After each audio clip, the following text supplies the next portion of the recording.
I still remember the weight of my library badge as I handed it to Mrs. Patterson that Friday afternoon, 43 years.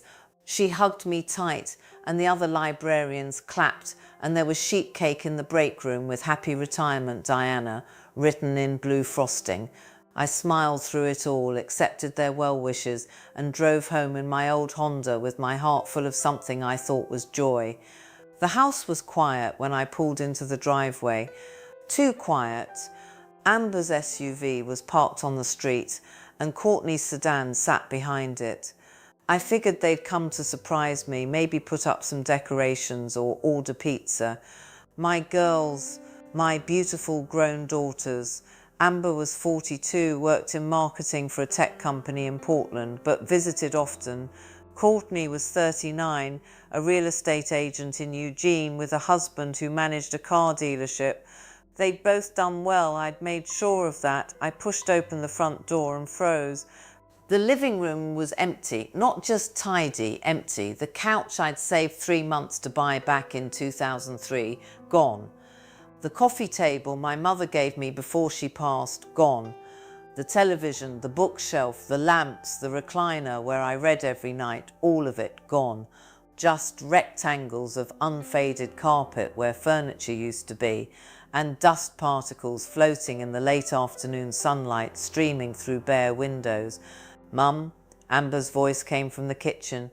I walked through the hollow space, my footsteps echoing on the hardwood floors of the hallway. The dining room was stripped too. The table where we'd eaten thousands of meals together, where I'd helped them with homework and listened to their heartbreaks and celebrated their successes, vanished. Amber stood by the kitchen counter, her arms folded across her chest. She wore expensive jeans and a cashmere sweater. Her hair was perfect, blown out and highlighted. Courtney sat on one of the 2 remaining kitchen stools. Apparently they'd left me those, scrolling through her phone.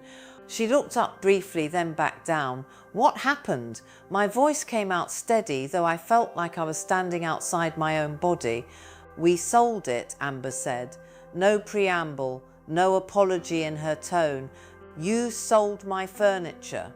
"Well, technically it's all community property, Mum. You always said what's yours is ours." Courtney didn't look up from her phone. "We needed the money." I set my purse down slowly on the counter.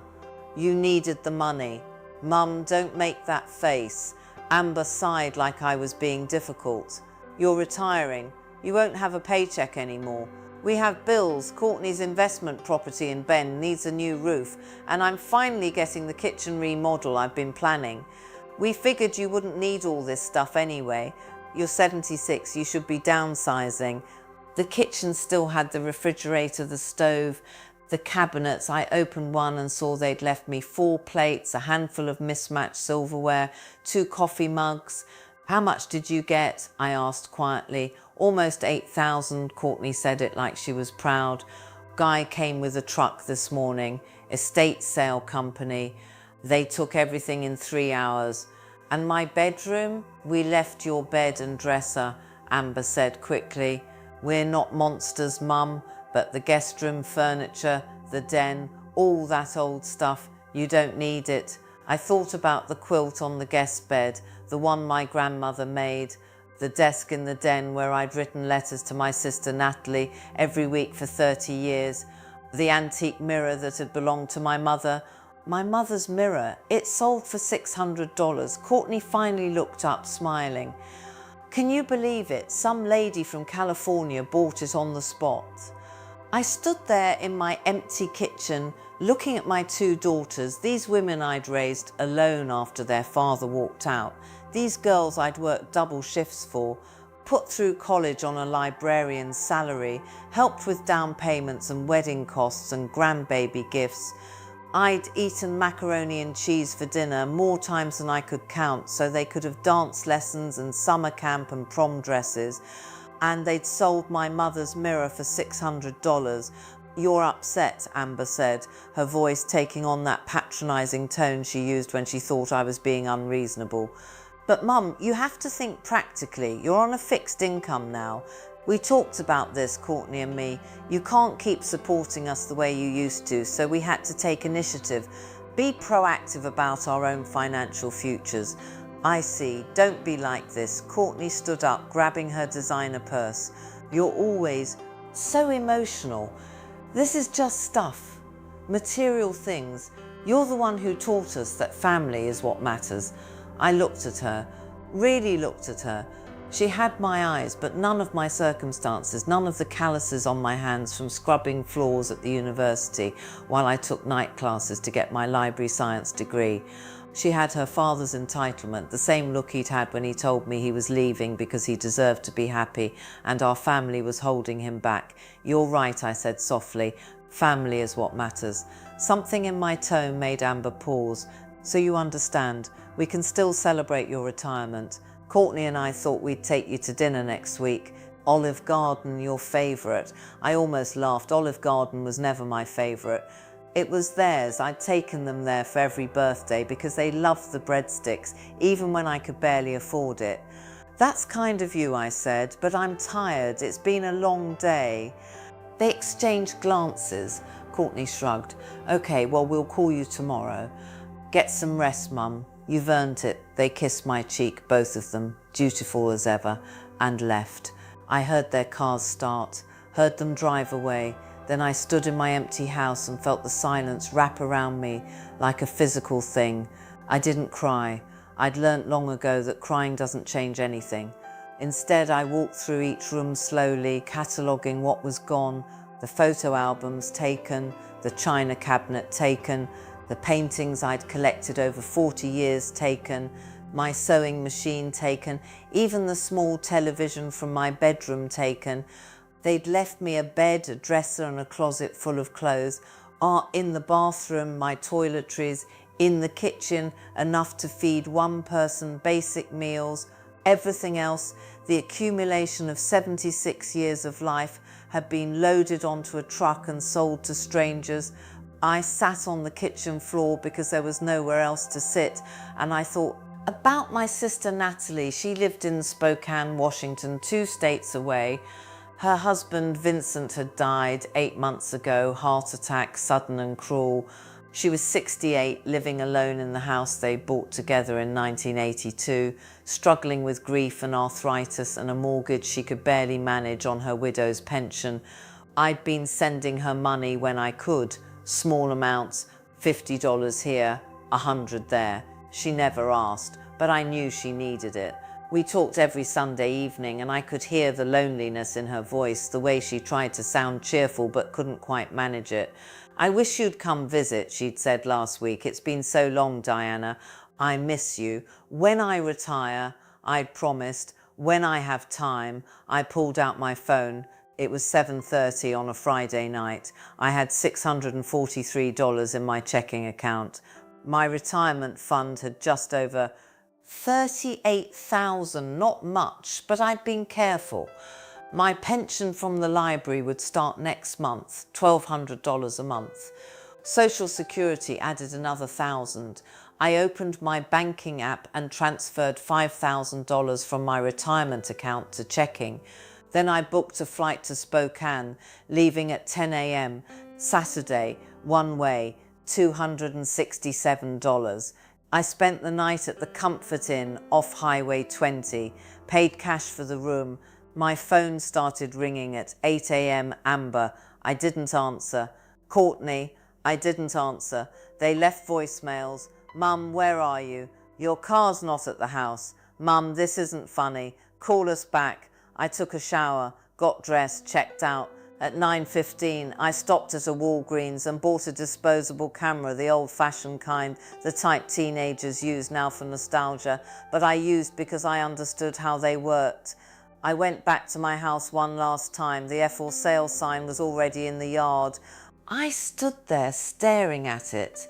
They hadn't even waited 24 hours. I took a picture of the sign with the disposable camera, then one of the empty living room through the front window, then one of my car packed with the 3 suitcases I'd filled with clothes and photos I'd hidden in my closet, the only pictures they hadn't found. Then I got in my Honda and drove to the airport. At the gate, I asked a young man, he couldn't have been more than 25, if he'd do me a favour. Would you take my picture? I handed him my phone. Right here with my suitcase. He grinned. Going somewhere exciting? Very, I said. He took 3 photos. I looked at them. In all of them, I was smiling, really smiling. I couldn't remember the last time I'd seen myself look like that. I sent 1 photo to a group text with Amber and Courtney. No message, just the picture. Then I turned off my phone, put it in my purse and boarded the plane. The flight attendant was a young woman named Kristin, blonde and cheerful. First time flying, she asked when she saw me gripping the armrests. First time in 40 years, I admitted. Where are you headed? Home, I said, and realised it was true. When we landed in Spokane, I turned my phone on. 63 missed calls, 47 text messages. I scrolled through them while I waited for my suitcase. Mum, where are you? This is insane, you can't just leave. We need to talk about the house, you're being childish. At least tell us you're safe. I deleted them all.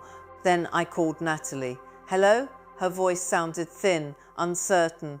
Nat, it's me. I'm at the airport. Can you pick me up? Silence. Then Diana, you're here in Spokane. I'm here for a visit for as long as you'll have me. I heard her breath catch. Oh, honey. Oh, my God. Yes, I'm coming right now. Don't move. She arrived 30 minutes later in Vincent's old pickup truck, the one she'd kept because she couldn't bear to sell it.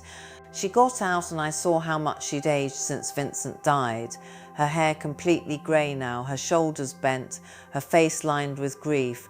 But when she saw me, she lit up like sunrise. We held each other in the airport pickup lane while cars honked around us, and I felt something in my chest finally relax. What happened? She asked as we drove toward her house. I retired, I said, and I decided it was time to come home. She didn't push. She knew me well enough to know I'd tell her when I was ready. Her house was small, a 2-bedroom ranch with a view of the mountains. Inside, it was cluttered but clean, full of memories, and Vincent's presence still lingering in every room. Photos on every surface, his jacket still hanging by the door. I haven't been able to, she gestured vaguely, you know, I know. That night, we sat at her kitchen table and I told her everything. She listened without interrupting, her hand covering mine. When I finished, she was quiet for a long moment. They sold your mother's mirror, she finally said. Yes, the one she carried from Pennsylvania when she married Dad. Yes, Natalie's jaw tightened. Those girls need to learn. They will, I said quietly, but not from me telling them. Some lessons you have to learn by living them. You're not going back. No, what about the house? Let them sell it. Let them have whatever they can get for it. I don't want it anymore. She studied my face. You mean that? I do. My phone rang. Amber again. I declined the call. How long are they going to keep trying? Natalie asked. Until they realize I'm serious. And then we'll see what they're really made of.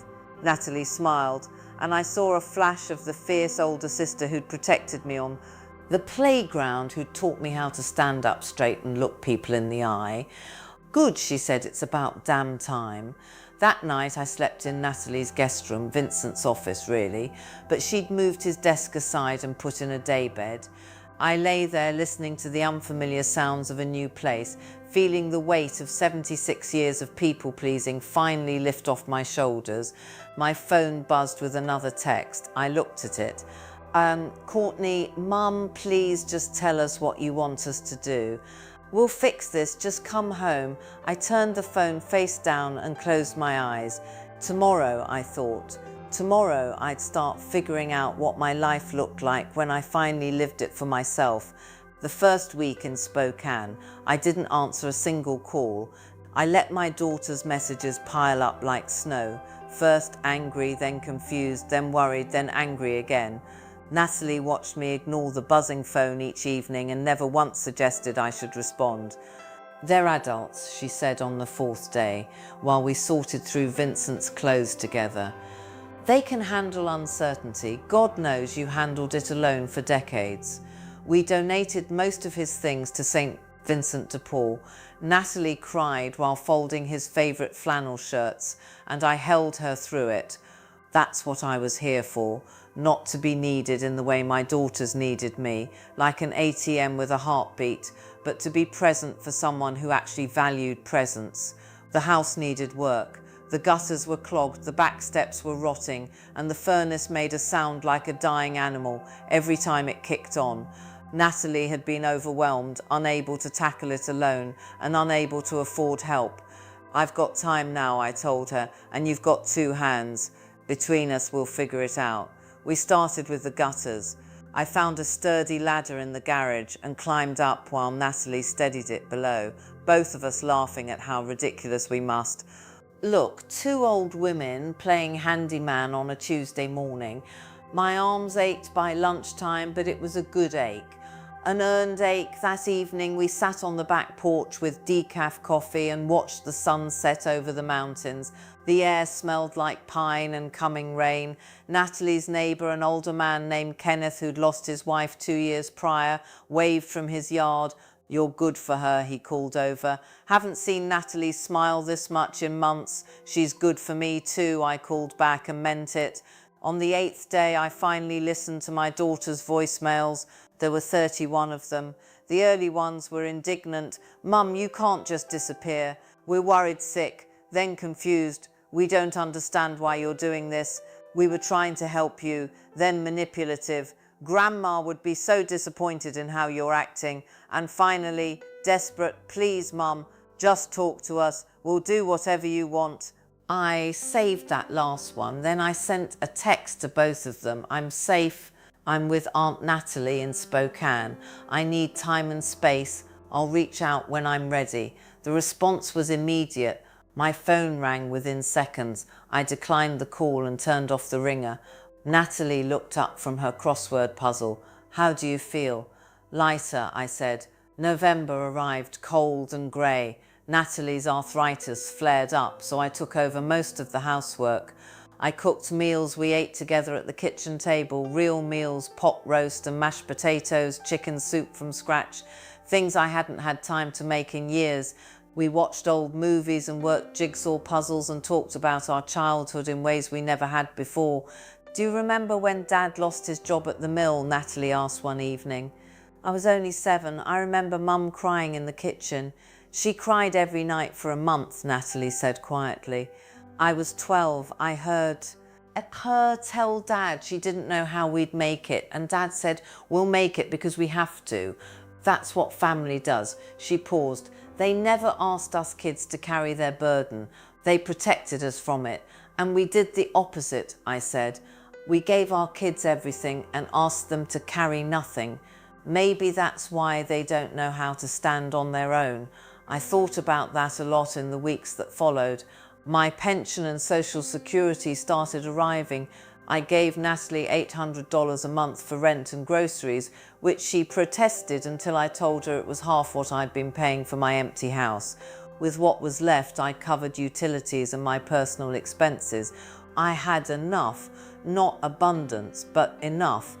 In early December, Amber found Natalie's address somehow, probably called the library back home, and sweet-talked someone into checking my personnel file. A package arrived, addressed to me. Inside was a framed photo of my 3 grandchildren and a card. "Mum, we miss you. The kids ask about Grandma every day. Please come home for Christmas. We'll make everything right. Love, Amber and Courtney." Natalie watched me read it. "What are you going to do?" "Nothing," I said. "Not yet." Christmas came. Natalie and I went to midnight service at her little Lutheran church, where the pastor's sermon was about the innkeeper who had no room. "Sometimes," he said, "we have to close our doors to certain things so we can open them to what truly matters." I thought about my empty house back in Oregon, about how my daughters had made room for their wants by clearing out my entire life. And I thought about this small, cluttered house in Spokane, where I finally had room to breathe. On New Year's Day, 3 months after I'd left, I finally called Amber. She answered on the first ring. "Mum." "Oh my God, Mum. Hello, sweetheart. Where have you been?" "I mean, I know you're at Aunt Natalie's, but why won't you been?" "Talk to us. We've been going crazy. Courtney's been having panic attacks. I can't sleep. We thought her voice broke. We thought you hated us. I don't hate you, I said calmly. I love you very much. Then why? Why did I leave? Yes, I looked out Natalie's kitchen window at the snow-covered yard, at the bird feeder I'd hung last week that was now surrounded by chickadees. Because you sold my furniture to pay for your kitchen remodel. Silence. And you sold my mother's mirror for $600. More silence. And you put my house up for sale without asking me. Mum. Amber's voice was small now. We were going to give you the money from the house. That was always the plan. Was it? Yes.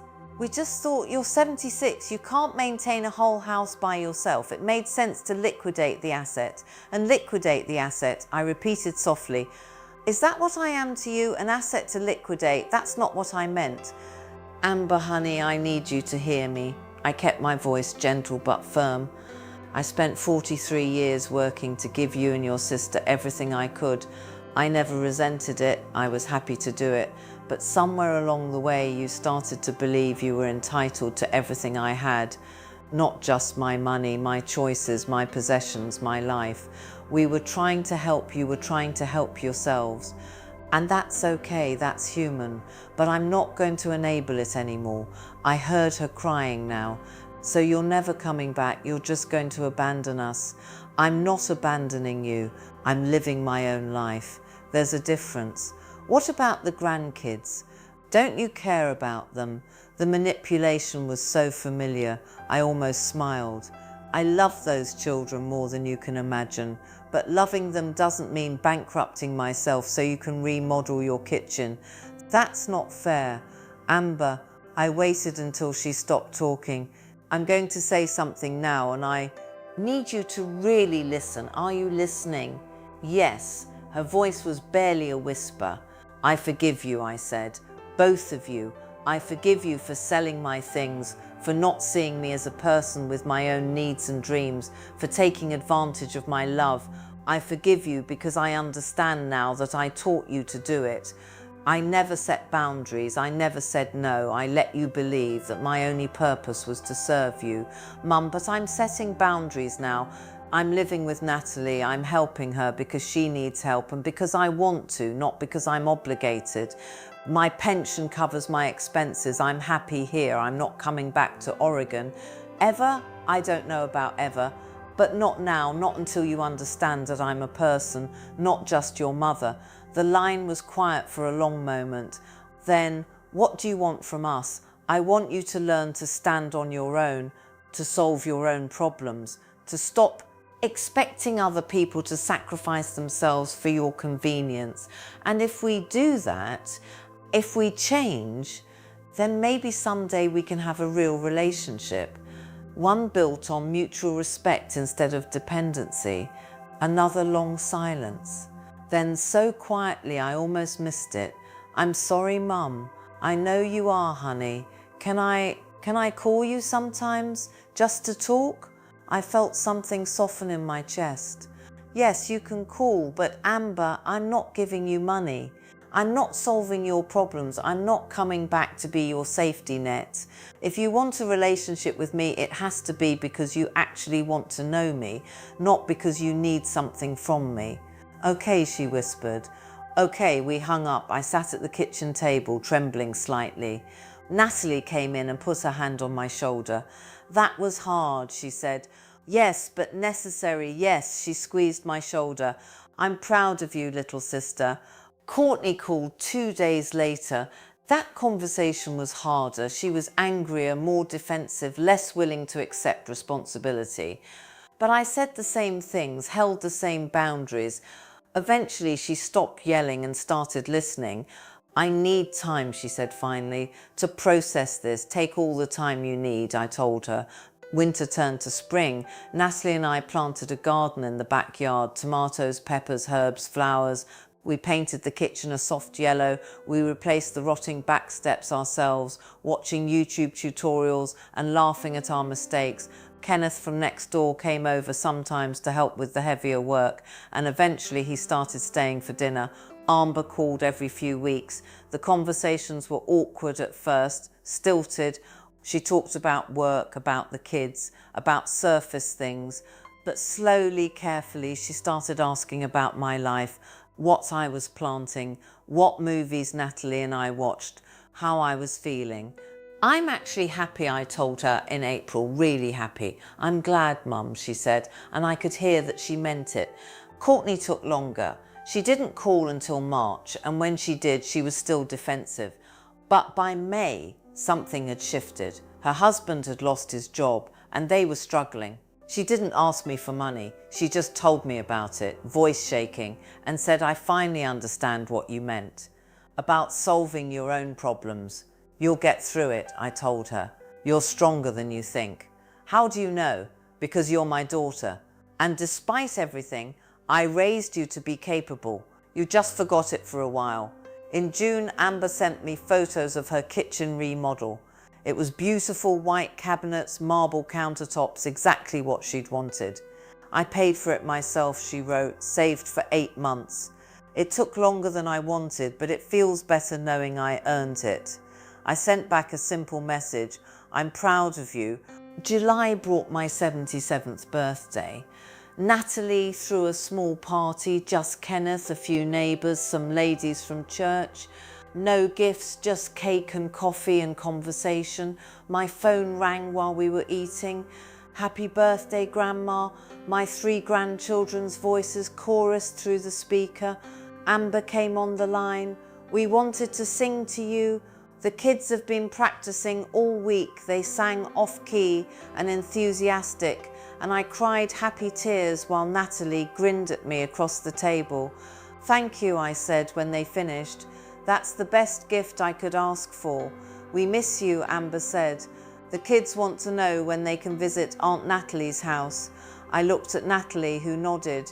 How about August, I said, for a long weekend, just you and the kids. No agenda, we'll show you the garden and hike in the mountains and just be together. Really, really, Mum, her voice caught. Thank you for not giving up on us. I never gave up on you, honey. I just had to give up the version of us that wasn't working. They came in August.